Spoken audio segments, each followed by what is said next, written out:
Bienvenido al podcast The Freight Frontier, un espacio donde la innovación se une a la logística. Te invitamos a explorar las tendencias tecnológicas que están transformando el transporte junto a las voces más pioneras de la industria. Descubre qué nos espera más allá de la frontera y cómo están resolviendo los desafíos del sector las empresas más punteras. Te doy la bienvenida a The Freight Frontier, un espacio en el que exploramos las innovaciones tecnológicas que están revolucionando el transporte y la logística de la mano de las empresas clave del sector. Yo soy Nacho Carnero y soy el Chief Revenue Officer de OnTrack AI Tech. Hoy contamos con Gonzalo Sanz, CEO de Grupo Romeu, una empresa que se dedica a ofrecer soluciones logísticas integrales a nivel mundial. Con una trayectoria de 50 años en el sector, Gonzalo ha ocupado puestos de liderazgo en muchas de las grandes compañías de este sector, a lo que se suma su condición de impulsor activo del tejido asociativo en la logística. Yo creo que esto le hace quizá el mejor conocedor del sector en nuestro país. En esta entrevista abordaremos temas como la automatización de los procesos logísticos, el uso de la inteligencia artificial y algunas otras tecnologías emergentes.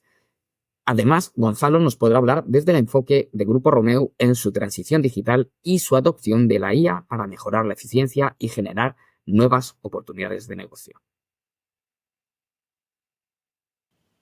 Buenos días. Hoy tenemos con nosotros el placer de disponer de la presencia de Gonzalo Sanz. Entonces, lo primero de todo, Gonzalo, muchas gracias por venir a compartir toda tu visión estratégica y sabiduría sobre el sector y la tecnología con esta iniciativa de generar comunidad alrededor del contenido en formato podcast, que es de Freight Frontier. Y permíteme presentarte, por si alguien no te conoce dentro del sector, porque lo primero de todo destacaría en la presentación que son ya casi 50 años en el sector. Nos has contado que llegaste por casualidad, pero te atrapó tanto que has tenido puestos de responsabilidad en, yo diría que diferentes tipos de operaciones dentro del sector. O sea, has podido ver dentro de la cadena de suministro prácticamente todo desde posiciones de liderazgo en empresas todas de máximo nivel. Pero también me gustaría destacar otras dos cosas de ti. La primera es tu experiencia como impulsor del tejido asociativo del sector de la logística en España, donde has estado detrás impulsando y participando y dirigiendo gran parte de las asociaciones que a día de hoy siguen trabajando por ello. Y también me gustaría destacar que en tu ADN nos comentabas al principio que está el estar siempre fuera de la zona de confort, que esa es la única manera de innovar y es la única manera de adaptarse y de sobrevivir. Espero que te haya hecho justicia en la presentación. Muchas gracias por estar, Gonzalo. Antes de continuar, queremos dedicar un momento a conectar con vosotros, nuestros oyentes. ¿Tú también estás impulsando la innovación en logística? Si estás interesado en participar como invitado en nuestro podcast, nos encantaría conocerte y compartir tus experiencias. Ponte en contacto con nosotros a través de LinkedIn, OnTrack AI Tech, o envíanos un correo electrónico a marketing@ontrack.com. Te esperamos. Sí, bueno, buenos días y muchas gracias, Nacho. Es un placer, la verdad, estar aquí con todos vosotros, ¿no? Compartiendo, porque yo creo que esta es una forma precisamente de salir de las zonas de confort, ¿no? Pero sí, 50 años, esto es lo que dice cuando miro carnet de identidad es cuando me doy cuenta. Son realmente muchísimos años. Es verdad que este sector atrapa, esto es indudable, ¿no? Yo creo que a cualquiera de los que estáis, muchas veces te preguntas por qué estoy aquí, ¿no? Es un sector que realmente cuando las cosas van bien nunca pasa nada, ¿no? Nunca hay, siempre es cuando te vienen los problemas es cuando las cosas van mal, pero cuando van bien nadie te reconoce absolutamente nada, ¿no? Pero atrapa porque yo creo que es un sector en el que es tremendamente importante y tiene un impacto muy importante en todas las economías y en todas las cadenas de valor de los diferentes sectores, ¿no? De industrias. Y luego además es muy retador porque siempre ha tenido cantidad de áreas de mejora, llámale de capacidad de innovar, capacidad de promover nuevas iniciativas, nuevas ideas, tanto en la parte empresarial como en la parte asociativa, ¿no? La asociativa es muchas veces muy ingrata, porque realmente es tremendamente, si en la empresa es muy difícil mover, transformar en la parte asociativa es un poquito más. Y cuando digo un poquito más, estoy siendo optimista, porque lo que hay es mucho, yo os llamo chiringuito, hay mucha zona en la que realmente hay mucha gente viviendo de ello, y entonces el comportamiento tradicional de toda la vida. Si esto ha funcionado hasta hoy, ¿por qué no va a seguir funcionando en el futuro? Y este es el gran problema y las grandes barreras a romper. Cuando salí ya hace años de esta historia de la parte asociativa, creo que había en España más de 400 diferentes asociaciones que de alguna forma tocaban el mundo del transporte y la logística en general. Yo creo que eso es un reflejo también de la atomización que existe en el sector, también es una realidad, pero no tiene muchísimo sentido, ¿no? Te puedo contar anécdotas como cuando negociábamos convenios colectivos, ¿no? Pues claro, es que hay 52 convenios colectivos en el país. Entonces, cuando dices, parece lógico, ¿no? Que alguien venga y diga, hay que poner uno solo.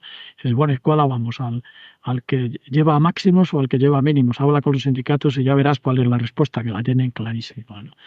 Y también alrededor de los sindicatos, pues hay mucha gente viviendo, liberados, no liberados, etcétera. Con lo cual, por eso es verdad lo que dices. Sí, siempre me ha gustado salir de la zona de confort y mover a la gente de la zona de confort. Siempre les digo algo, ¿no? Muchas veces a los equipos, ¿no? No quiero ovejas, no quiero ovejas que sigan el rebaño, lo que quiero son lobos que salgan. O quiero ovejas inconformistas, ¿no? Que no simplemente sigan al pastor y a los mastines, sino que si hay otro pasto en algún sitio que es muchísimo mejor, sean inconformistas y se muevan hacia allí. Esa es la forma de salir de confort, ¿no? Y ya sabes que la innovación, hay dos tipos de innovación. Casi siempre la gente se fija en la de explotación, que en el fondo son las mejores continuas de toda la vida, ¿no? Esas tienen que existir, tienen que estar, y esas están en la gente que ejecuta, ¿no? Pero hay otra que es la exploración, que es la más complicada de todas, porque ahí tienes que empezar a visualizar, ¿no? A visualizar qué es lo que podría pasar en el futuro. Y yo siempre lo he orientado desde el punto de vista de tratar cuáles son las zonas de dolor en tus clientes, ¿no? En tu relación con los clientes, cuáles son las zonas de dolor que existen, ¿no? Y si te focalizas en esa, pues puedes hacer innovaciones explorativas muy interesantes, ¿no? Que no son grandes inventos, porque nosotros no estamos en el mundo y en el sector de inventar nuevos productos, estamos en el mundo de los servicios. Y cliente es el centro y la clave de todo ello. Oye, pues cogiéndote el guante desde la innovación, ¿no? Y desde la innovación explorativa, se habla mucho de la quinta revolución industrial. Entonces, la primera pregunta es, oye, no es la primera vez que se habla. ¿Esta es la buena? ¿Esta no es la buena? ¿Qué es? ¿Qué va a impactar en la logística? Bueno, yo hoy, octubre de 2024, te diría que esta es la definitiva. Esta vez es definitiva, ¿no? ¿Y por qué lo digo? Porque el mundo de la inteligencia artificial, que lleva muchísimos años, es que la gente cree que la inteligencia artificial ha nacido hace 10 años o 7 años, pero tú que eres más tecnológico que yo, sabes que esto viene de los años 50, 60 Sí. en general. Lo que pasa es que lo que ha crecido mucho es la capacidad de computación, y esto es lo que realmente ha acelerado este tema, ¿no? Pero yo creo que la IA, que hoy vemos una IA, pero vamos a ver dentro de unos meses otra IA diferente, y dentro de 2 años algo realmente novedoso, y a veces da miedo, realmente lo que podemos obtener. Esto es para mí lo que conduce de verdad a la quinta revolución industrial. ¿Por qué? ¿En qué va a consistir? Hombre, yo creo que consiste en que el dato, la parte primero la parte, si quieres, de automatizar procesos que hoy día éramos incapaces de automatizar, ¿no? Eso creo que es uno de los primeros puntos, que eso lo que conlleva concretamente es a cambiar y a revolucionar el mundo laboral. Podemos ser políticamente correctos y decir que no va a haber ningún problema, y que no se va a afectar al mundo laboral. La verdad es que sí, va a afectar, van a desaparecer puestos, pero es cierto que el propio desarrollo de la IA va a hacer aparecer otros puestos, pero con otras capacidades, con otras formas de ejecutar, y por lo tanto tenemos que ayudar a que las organizaciones evolucionen, se formen, hacer un reskilling, y a buscar otras formas de trabajar, fundamentalmente trabajar con los datos, trabajar con la analítica, y no dedicarse más a los trabajos más tediosos y de menos valor, ¿no? Por tanto, eso es para mí uno de los primeros puntos de la inteligencia, de la revolución industrial. La segunda es la cantidad de facilidades que nos da la Internet de las cosas, por ejemplo, que en el mundo nuestro de la logística pues es tremendamente importante desde la gestión de las operaciones que se pueden hacer de forma virtual y no necesariamente de forma presencial, como hasta ahora estamos haciendo en muchos centros de distribución, hasta la trazabilidad. La trazabilidad es crítica, pero la trazabilidad es crítica no para saber solamente dónde están las cosas, sino para la toma de decisiones, para ayudar a tomar decisiones a lo largo de la cadena de suministro y anticiparse a potenciales problemas. Al final siempre está el cliente y es el cliente al que realmente tenemos que dar respuesta a eso. Por lo tanto, ese Internet de las cosas va a ayudar a ayudar en la trazabilidad, porque sabemos muchas veces la trazabilidad, pero en un punto, luego lo perdemos y vamos, o imagínate, por ejemplo, en el tema del frío, ¿no? Es tremendamente importante no romper la cadena del frío. Yo no sé las últimas informaciones que hay, pero lo último que leí es que de los alimentos que tienen necesidad de frío se pierde el 30 al 40% porque se rompe en algún momento la cadena de frío, de origen destino, ¿no? Bueno, pues ahí puede ayudar mucho. Blockchain también impacta. Yo no soy de los los que aplauden más el mundo del blockchain en nuestro sector. Sí es verdad que para un área es importante, pero yo creo más en la trazabilidad, en la integración de sistemas, en la colaboración, etcétera, que para mí ese es el mundo, ¿no? Y enlazo, si quieres, la quinta revolución, aunque creo que es quinta revolución porque va a forzar a que las empresas colaboren y compitan al mismo tiempo. Es decir, no es el estar solo, buscar tamaño, competir por especialización, que es lo que tradicionalmente se ha venido haciendo hasta ahora, sino tienen que buscar competir por un lado, por ganar mercado, por ganar clientes y colaborar por otro para ser más eficiente en la ejecución de las diferentes tareas de la cadena de suministro. También creo que es la quinta revolución industrial porque yo creo que venimos de un liderazgo muy lineal. O sea, de analizar lo que ha pasado, lo que en el pasado y acostumbrarnos a que las cosas suceden linealmente y van creciendo linealmente a un liderazgo exponencial, absolutamente totalmente exponencial. O sea, es decir, no vale, fijaros en la pandemia, ¿no? En el tema de la pandemia, el virus es un claro ejemplo de exponencial. O sea, algo que se detecta en China o donde sea, o donde fuera en ese momento, se expande absolutamente por todo el mundo exponencialmente y con una rapidez asombrosa. Entonces, esto llevado al mundo de los negocios pasa exactamente lo mismo. Tenemos que pensar de forma exponencial y no de forma lineal. Sí, porque Gonzalo me lleva todo esto que nos has contado, me lleva a meterme de lleno en una cosa que también me habías comentado antes, que era lo de la diferencia entre hacer digital y ser digital. Si tenemos este contexto, si esta es la de verdad, y estamos hablando de inteligencia artificial, interconexión de sistemas, interoperabilidad, trazabilidad, IoT, blockchain, ¿dónde estamos hoy en el sector? Hoy hacemos cosas digitales, somos digitales, ¿qué tenemos que cambiar?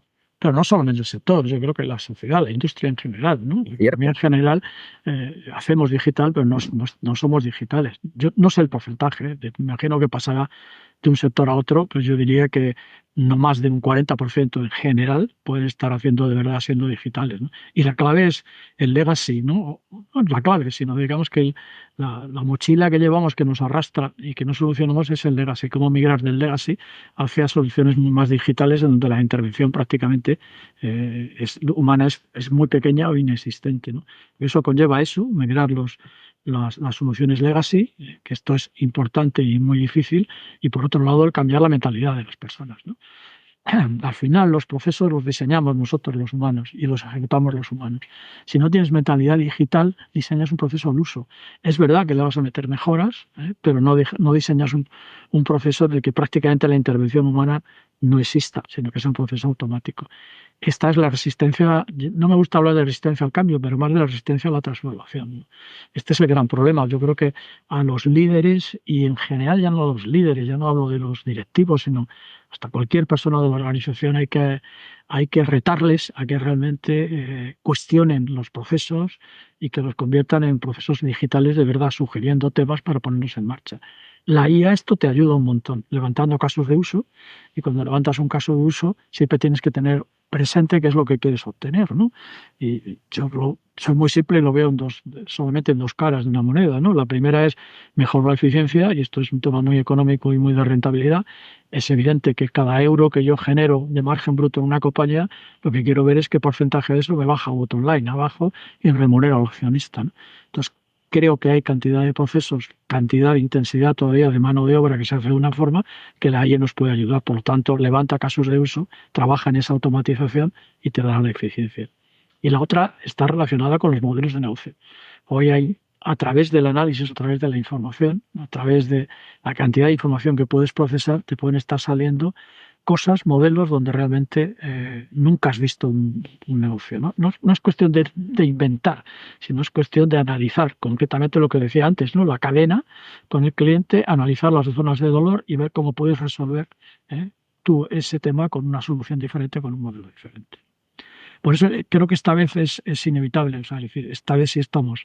Hasta ahora la tecnología ha sido un facilitador, ha sido, déjame que diga, un mal necesario para la ejecución de los procesos, pero hoy día ahora el cambio es brutal. Lo que viene con la inteligencia artificial es que nos cambia absolutamente todos los paradigmas, nos cambia la forma de pensar, y si no cambiamos y si no lo vemos, yo puedo decirte que creo que en los próximos 3 o 4 años habrá empresas que empezarán a caer, si no a cerrar, empezarán a caer de forma notable en los mercados y a perder compás, a perder fuerza en este sentido, ¿no? O sea, fíjate que el músculo financiero siempre ha sido muy importante para hacer procesos de consolidación.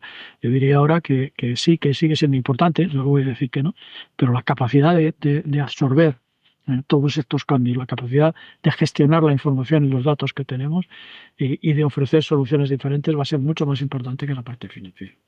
Yo, Gonzalo, creo que no he podido aprender más hoy. O sea, me llevo muchísimas cosas.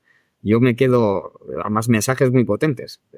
Quinta revolución industrial, sí, esta es la buena y esto nos va a afectar a todo. Y esto creo que también bastante relevante y esto a lo mejor es un acicate para cambiar la tendencia y el modelo de colaboración en el sector, que no hemos sido muy buenos hasta la fecha en conseguirlo, pese a los diferentes intentos, pero que a lo mejor ahora quien no se meta en tecnología, quien no se atreva a aventurar a innovar y quien no abra las redes de colaboración, a lo mejor esta vez se cae fuera porque esto, como decías, empieza a ser exponencial. O sea, muchísimas gracias por estar con nosotros.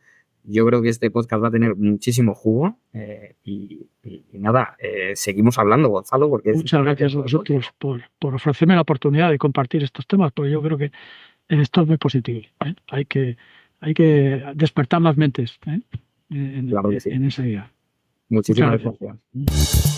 Gracias por acompañarnos hoy. Si quieres saber más sobre tendencias y soluciones innovadoras en el sector del transporte de mercancías, no olvides suscribirte a nuestro podcast. Nos vemos en el próximo episodio.